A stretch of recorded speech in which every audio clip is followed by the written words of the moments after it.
For at gøre arbejdet med at skrive en faktura endnu nemmere, har vi valgt at bygge en række tastaturkommandoer ind for at hjælpe dig.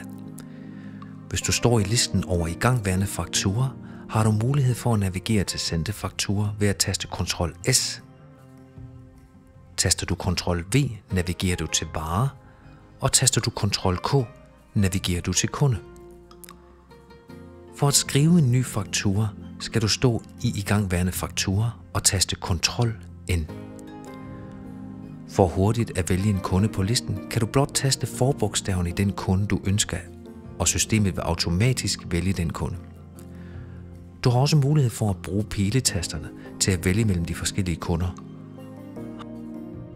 Har du fundet den rigtige kunde, taster du blot Enter på dit keyboard, og kunden vælges. Efterfølgende kan du vælge Tab og gå til varenummerfeltet. Her har du også mulighed for at taste de første numre af dit varekartotek, og der vil komme en liste, hvor du med piletasterne kan navigere og finde den rigtige vare. Tast derefter Tab for at gå til stykfeltet. Indtast et antal, og så er du faktisk færdig med linjen.